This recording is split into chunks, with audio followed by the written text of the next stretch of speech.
went into the Rock on the Levee mark, and back in the old days when it sloped down, and there was the Avalon, and it was so big, and the men were, it was a hot summer day, and everybody was drinking beer. I was a little intimidated, but Doc was on the boat that day. But he started out as, at the bottom and worked his way up to the captain of all these boats. And just by age and experience and an outgoing personality, has got to be known and respected by everybody on the working river. And when I first met him in New Orleans, if any of you have ever been to New Orleans and seen that magnificent big steamboat at the foot of Toulouse Street. Really happy to be here, participate in this Henry Farnam annual dinner. I understand that this is the fourth annual dinner, and it's a pleasure to be back here. I love the Upper Mississippi River and spent many years wafting up and down your beautiful waterways here. But I was a lucky kid to be in the right place at the right time. This wasn't all Mark Twain come alive. I never ever thought I'd be on the river. I started as a summer job. But I started with the right people and on the right boats. And I've loved every minute of it. And I have now been on the river 55 years. That's hard to do when you're only 39. In my 55 years, I have carried 2 presidents of the United States. I've appeared on the old television show, To Tell the Truth. I lied. I participated in 32 steamboat races against the Delta Queen, the Mississippi Queen, American Queen, Bella Louisville, and enjoyed every one of them. I wrestled with Muhammad Ali and won. I danced with Brooke Shields. I got hugged by Dolly Parton. I opened the World's Fair by taking the Natchez into the World's Fair with such as Bob Hope, Placido Domingo, Red Buttons, Brooke Shields, and a cast of thousands. One of my favorite passengers on the Natchez was Joan Fontaine, who just showed up one day with $6.50 in her hand and wanted to take a boat ride. And I invited her to come up to the pilot house, and she charmed everybody on the boat. And then I had told the pilot, Captain Sam Santani, do not mention Olivier de Havilland. Because you see, those 2 sisters did not talk.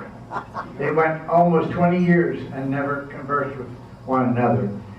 And about the time that Joan Fontaine was getting used to the boat and this new environment that she was sitting in, Captain Sam turned around and says, by the way, how's your sister? Olivia de Havilland. I just love that woman. He did it. Elsa, Illinois, has a little college, Principia College. And have any of you heard it? Principia College at Elsa. And it's a Christian Science college. And for years, we stopped the Avalon there every year and ran the junior-senior prom. Well, when the new Hilton Hotel opened in New Orleans, Baron Hilton chartered the boat to take a cast of many guests, including Ginger Rogers, Ray Bolger, Baron Hilton, of course, and his family. And Baron Hilton, by the way, is Paris Hilton's grandfather. And I told him that I had been on it. All of these people, Ginger Rogers, Ray Bolger, were on the board of directors of this Elsa College. So on the way over there, I told Mr. Hilton that I worked on the boat that took them on a junior-senior prom, and it turned out that Baron Hilton went to Elsa College, and boy, I really made a hit. I just said the right thing to the right person. And so I got to know Baron Hilton, and he told me that anytime I had my family coming down to New Orleans, I gave him a call, and they could stay at the Hilton Hotel. I met Tennessee Williams on the boat. Jerry Lee Lewis, that's Domino. Shelby Foote, the famous writer of Civil War history. I had a real tough time with him on the Delta Queen. Delta Queen is wired with smoke alarms because of the wooden superstructure. And Mr. Shelby Foote loved to smoke the nastiest old pipe that you could ever imagine. Well, in the middle of the night, the fire alarms would go off, and it was Shelby Foote's room. And he said, well, you know, I'm pretty addicted to this Prince Albert. He's my best friend, and I just can't stand it that I can't smoke in my room. I said, well, please go out on the deck, because you are just wrecking the emergency crew here, working overtime. And he said, well, I tell you, you can't I understand I can't get in the pilot house, but I helped on the construction crew to build the Vicksburg Bridge. And I'll promise you that I'll stop. He blackmails me. And he said, I will stop smoking my pipe on the inside of the boat if you'll let me come up to the pilot house to go into the Vicksburg Bridge. And I said, it's a deal. Coast Guard or not. Also, I dined with Helen Hayes on the Delta Queen. She was a passenger. I suppose she made probably 15, 20 trips on that boat. We had a very interesting passenger, probably the most interesting passenger I think we ever had, star or otherwise. It was a wealthy furniture manufacturer out of Memphis, Tennessee, named Robert Morrow. And he made 75% of all the furniture for Sears and Roebuck. And he was scared of airplanes, and he would only ride the Illinois Central Railroad to come to New Orleans. Well, they took the train out of service. And so he started riding the Delta Queen. And he tipped the furniture, and he tipped the crew with furniture. If you were his waiter, he didn't leave you money. He would say, Willie, when we get to Memphis, come up to the showroom and pick out a bedroom set, a dining room set, whatever you'd like. And sometimes we would go up the river with enough furniture on there to look like it was a furniture package going from town to town. And one day he said to me, you never chose any furniture. I'm kind of hurt. And I said, well, I live on the Delta Queen, winter and summer. When the boat's laid up, I live on the Delta Queen. So I can't bring any furniture on the Delta Queen. We already have furniture on here. He said, when we get to New Orleans, we are going to go out. And I'm buying you, I notice you like good clothes, so I'm going to buy you a suit. And it just so happened that Brooks Brothers was having a show. Brooks Brothers didn't have a store in New Orleans at that time, and they had a trunk show that went from, they would get a room at the Roosevelt Hotel and invite all people to come there and get measured up and put in orders for clothing. So he bought me a suit, a sport coat, and 2 pairs of shoes because I didn't want any furniture. Stuff like that's what made my life interesting, getting to meet these people. But the thing is, I got started on the river at just the right time. And when I first started on the river, there were 16 steam-powered towboats still running in the river. 16 paddle wheel boats. 2 side wheel passenger boats, the Admiral and the President. 1 enormous side wheel ferry boat running at Helena, Arkansas that took whole trains across the river. They'd take the whole train, drive it on this boat. It was a big boat. 3 of 4 of the original Streckfus brothers, the second generation of Streckfus brothers, were still living. I got to work with any number of captains, engineers, pilots who were licensed before 1900. And it didn't take me very long to figure out, you just keep your mouth shut and listen to what these guys have to say if you can learn something from them. I realized I was a lucky kid and that these gentlemen and women on the boats would not be around very long. I was taught the lower Mississippi from Memphis to New Orleans by the former captain of the Sprig, Captain Eugene Hampton. And I think the best thing that ever happened to me was to be taken under the wing of a great, great man named Captain Ernest E. Wagner, who was a fabulous steamboat captain. I think the best one I ever worked with or for. And he only had a 6th grade education. But he was wise in the ways of the public, and he could spot a phony clear across the dance floor. He could size up who was good, who was not good, and this was a man of the world. He thought I was a genius because I graduated from high school. And up until 1956, if a person was a Native American or was bona fide unable to read or write, then he would, that person could go up before the Coast Guard and take an oral examination. He didn't have to write questions and answers, and he didn't have to draw a map of the river. He could talk to the Coast Guard man, and he would, the Coast Guard man at that time, they were all former steamboat captains and engineers. And so the Coast Guard man would know whether this guy knew what he was talking about after about 5 sentences. So Captain Wagner gave me the book, Questions, Specimen Answers, Specimen Questions for Masters, Mates, and Pilots. And he said, you take that book and you learn Louis Rudd how to answer the questions for these mate's license. The mate that we had was a old gentleman who had been the captain of the W.J. Quinlan here in running across the river here from Davenport to Rock Island. Captain Art Quinn. Art Quinn had asthma so badly that he couldn't get out of bed. But he had his license on the wall, making the boat legal, and I did all the work. And I was training this other guy by answering him questions. So after Louis, the fellow who couldn't read or write, after Louis went up to the Coast Guard and got his license, I said to the captain, well, I know all the answers. Why can't I go up to the Coast Guard and get my license? He said, you're only 17 years old. You've got to be 21.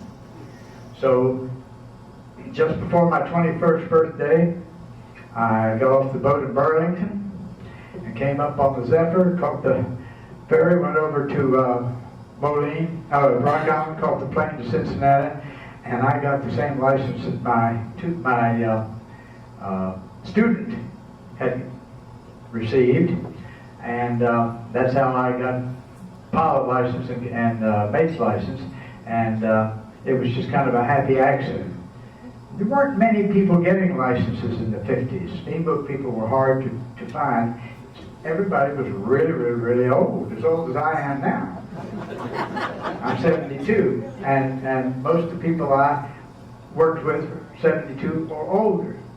And I realized that I had a job if I just do a good job and keep on working and stay safe with my boat and not take chances, that I would kind of move up in their places. And that's exactly what happens. It was all being at the right place at the right time. And my first season on the Avalon was a study in United States geography. We went the length of the Mississippi, St. Paul to New Orleans, the length of the Ohio River, Pittsburgh to Cairo, the length of the Tennessee River from Knoxville down to Paducah, the length of the Cumberland River, the length of the St. Croix River, the Illinois River as far as Joliet, and the Missouri River as far as Kansas City, and then the second time that I was on there, we went to Sioux City. And then we went up the Tennessee River and went up a river that you never heard of before called the French Broad River. A little tiny river. The river was so big, small that we had to put the boat into the shore and put out a rope and turn the boat around with a rope. It just so happened that we took the boat up to Pigeon Forge, Tennessee. Have you ever heard of that? Yes. Dolly Parton's hometown. And when I had Dolly Parton on the Natchez for a show, I let her know that I knew where Pigeon Forge was, and she was mightily impressed. We had tough times. All excursion boats that went from town to town had rough trade sometimes. Every town had a local bad boy. Every town had a local show-off who would come to the boat and try to make a big man on campus. So every excursion boat that I ever worked on or ever heard of had a jail or a brig. And the Avalon had a brig that would hold about 5 people uncomfortably. And the jail was in the back of the engine room. You could put, and it was hot, you could put a drunk in there at 10 o'clock and he was sober by 11. Well, the jail was right over a big square hatch that went down into the bilges. Now at that time the Avalon was about 50 years old, so there had been 50 years of oil dripping down in the bilges back near the paddle wheel, the slanted part of the hull. The jail was sitting on top of the hatch, and the night watchman, of course, had to look down the hatch into the hull every hour to make sure the boat wasn't taking any water. All the compartments had to be looked at. And the deal was that on his last appointed round of the evening, he would put the hatch cover back on and the jail floor down. The jail floor was up so you could look down in through this open hatch down in the hull. The hatch was steel. The jail floor was wood. So we were in Pittsburgh, and we had quite a fight on the dance floor on a midnight to 2:30 in the morning excursion. So we got the culprit who had broken a fan blade off the ceiling fans and it just created general havoc. And I was the first mate, and I got the watchman blew his whistle, and we all converged and took this guy down to the engine room. The night watchman had not put the hatch on, nor had he let the jail floor down on top of the closed hatch. And when we threw the culprit in the jail, he completely disappeared from view, and he was down there paddling around with all this grease down in the hull. 50 years of lubricant, and I ruined a white shirt and a white uniform cap, everything getting that guy out of the, oh, and then when he did get out, his shoes were so greasy that he just slipped on the steel deck. It was the biggest mess. I was asked to tell that particular story. Judy Patch asked to hear that. Had a lot of adventures. Funny things. They weren't funny at the time. They were not funny at the time. The raid at Guntersville.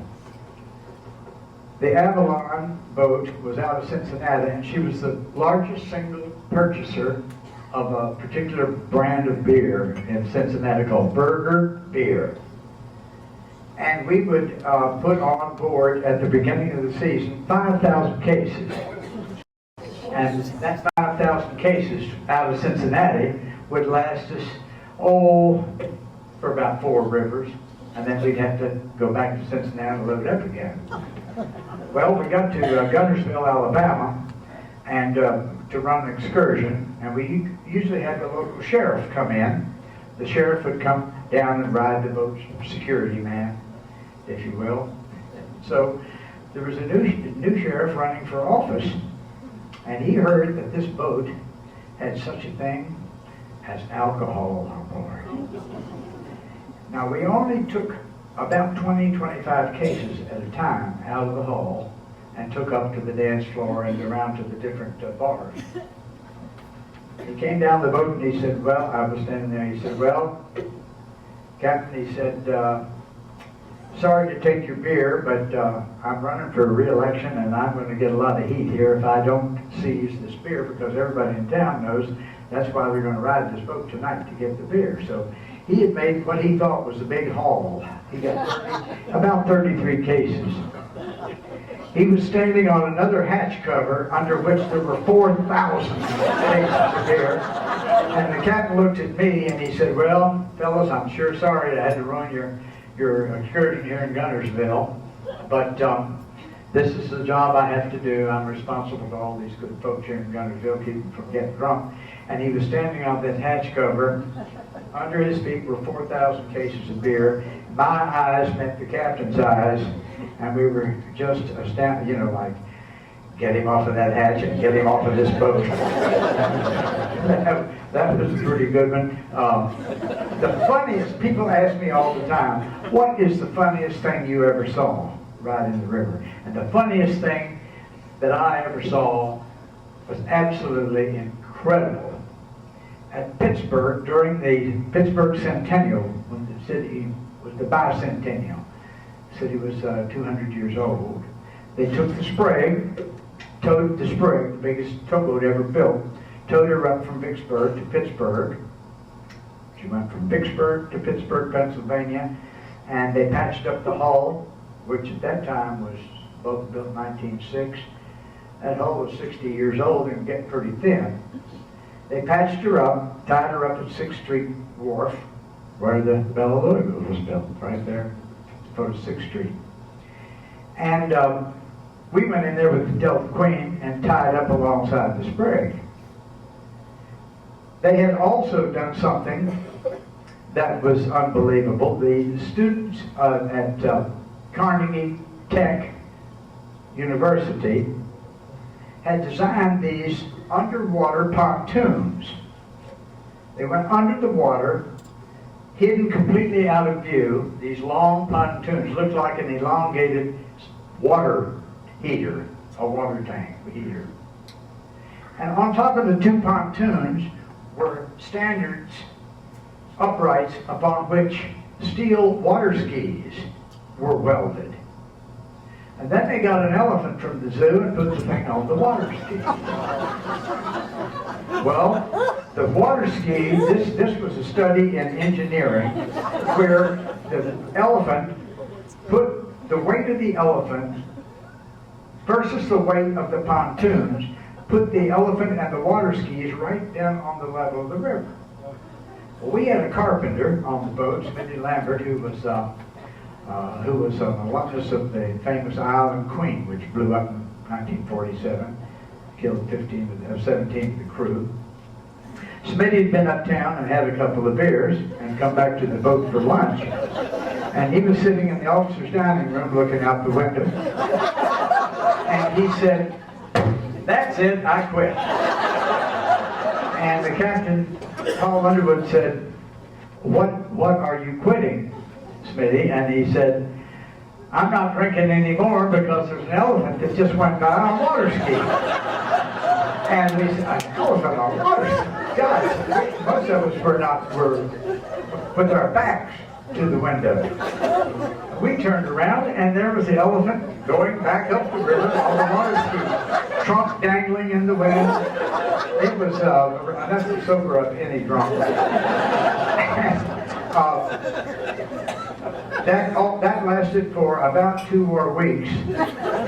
And not Smitty, but the elephant lasted for 2 more weeks because this towboat went up the Allegheny River leaving a big wake. And the elephant hit the wake and fell off the water skis. Had it not been for his trunk, he would have drowned, you see. So he was able to put the trunk up like a periscope or something like that. And the SPCA got in on the act and said, "This is it." And I think that is the most unusual sight I ever saw. And I hadn't had a drink and I was going to quit. You know, that was a good. Another good one on the Delta Queen. We were going through a lock on the Ohio River, windy day, and I was just getting off watch. I didn't have to make the lock. Captain Wagner was making the lock, and that is to put the boat in against these concrete walls, of course, just like locking through Lock 15 over here. Well, I knew we were going to hit the wall pretty hard, and this was roast beef night. On this buffet table was this wonderful standing rib roast. And I wanted to go down there and get the first piece off that rib, the good stuff, you know, on the outside, all the little crunchies and things on the outside.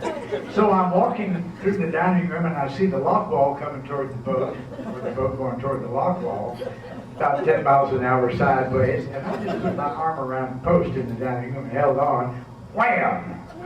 We hit that lock wall and that roast beef fell off the table with the most expensive thud you ever heard. And the chef, Walter Hicks from Memphis, quick thinking, gentlemen, this was the only standing rib that we had. And he brandished his knife in the air and said, "Take that roast beef out and bring that other one in." They took the thing that had two slices cut off. Oh gosh, I had roast beef, did you? I can assure you your roast beef didn't hit the floor. Anyway, they took it out and they cut the end off that had hit the floor. They cut end and dressed it up with a lot of spice and things like that, and brought it right back out, and I was the first one to go get a slice. Probably the most unusual trip, charter that a boat ever had. I had the misadventure of being in charge of the boat. One day the manager came down from the office and said, very reluctantly, he said, "We have an unusual charter in the offing, and I wondered what you would think about this and how you want to deal with the Coast Guard on this deal." And I said, "Well, give it to me slowly. What do you have in mind?" And he said, we've been approached by the National Association for the Blind to have a sightseeing trip. Afternoon narrated cruise. I said, "You've got to be kidding." What? I said, "You know, all these boats have slanted decks to slant the water, to drain the water off the boat, raised door sills, stairways with 3 handrails instead of 2. Then I thought, how many has he got? I said, "Bob, how many blind people are going to make this trip?" And he said, 830. So I go to the Coast Guard, and I knew the Coast Guard commander in New Orleans pretty well. I said, "Captain Dukes, I've got this trip. We've got to make it. It would be the worst public relations in the world if we had to turn this thing down. Is there any trip in the annals of the Coast Guard that you could guide me into making plans for this trip?" And he said, "No." He said, "You've got to take them. You're right. There's no way out of this. You've got to take these people. It would be a mess if you turned them down." So I said, "Well, give me just any suggestion of what I should do." He said, "Well, sir, get yourself a lot of watchmen." I said, "Well, about what, 10, 15? He said, "About 20, 25. Extra watchmen to put at the bottom of the top of all the stairs, in all the restroom stalls, all the door sills." So I had this brainstorm.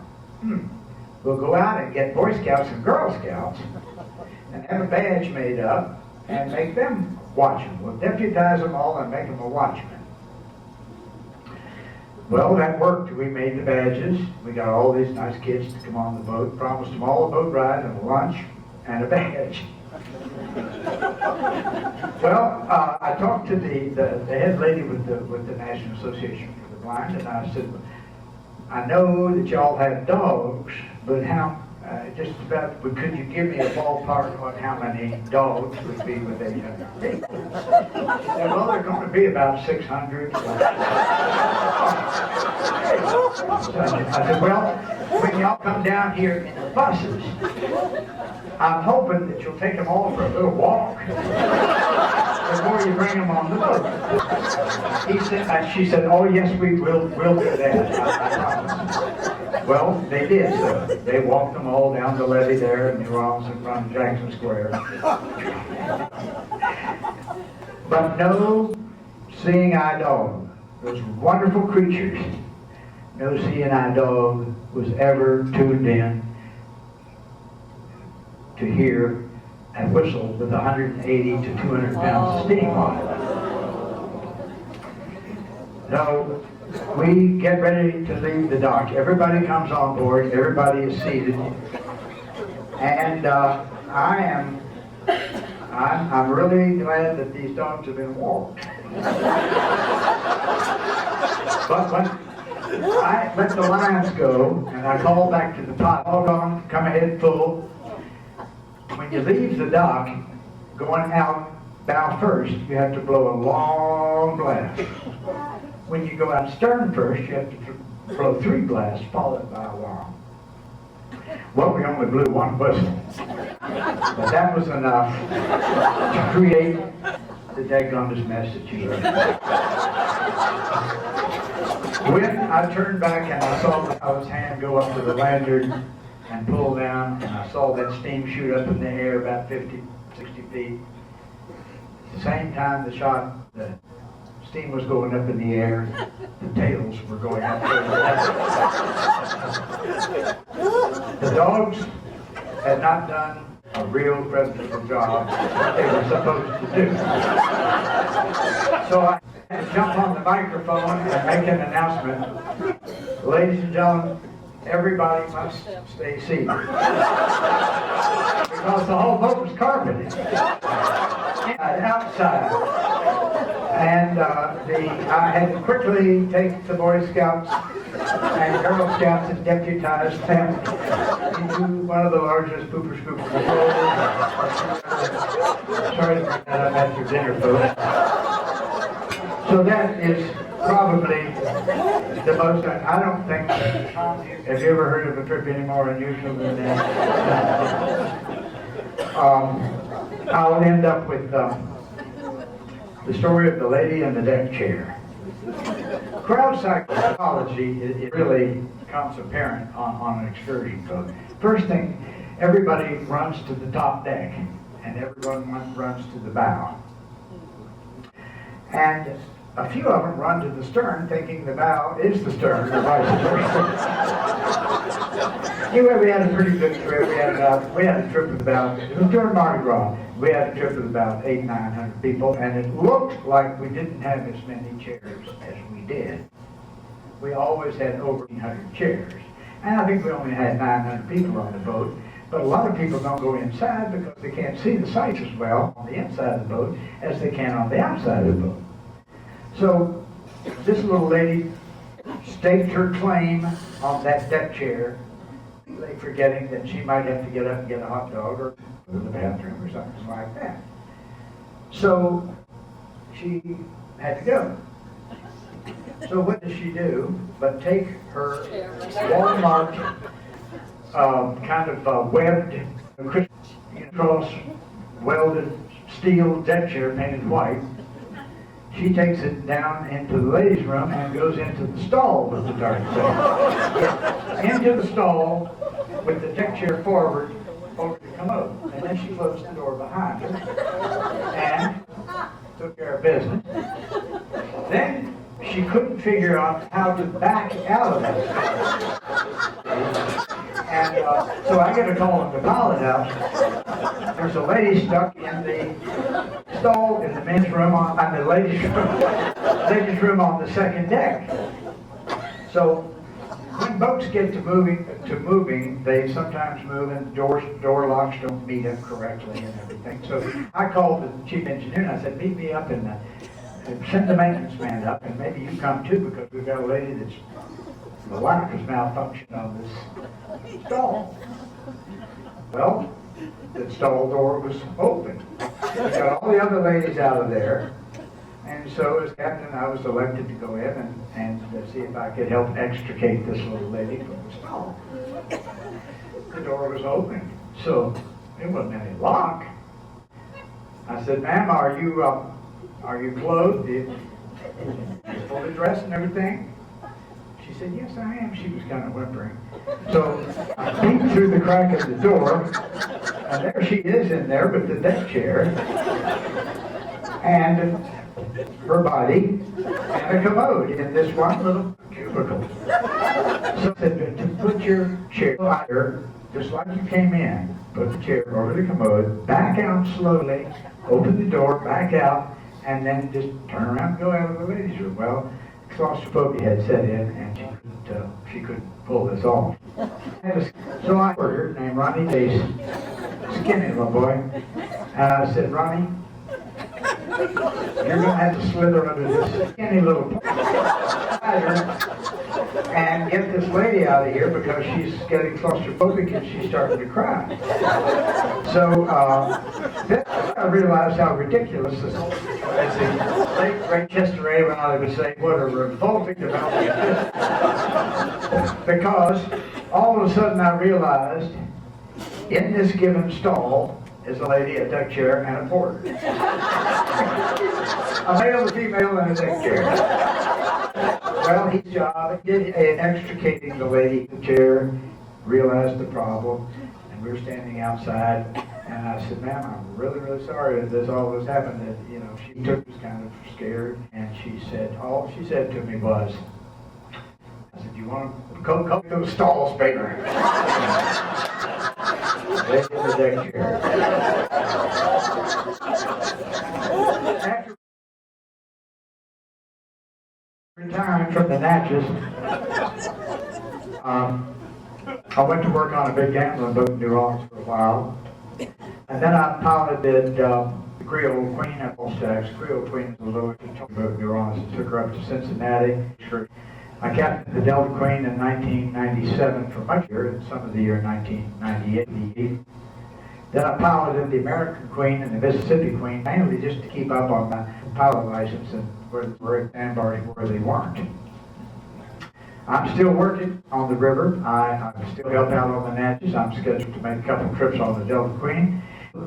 One of them, I am the historian on board, because the Delta Queen is going to race to Bella Louisville on the Wednesday before the Kentucky Derby. And a 94-year-old boat is going to race an 81-year-old boat up the Ohio River, and it's a lot of fun. I'm captain on both of the boats.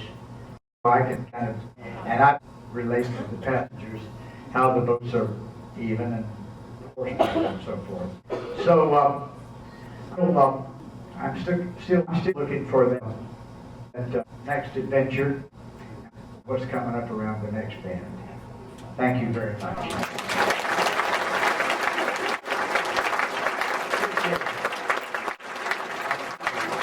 Thank you, ladies and gentlemen.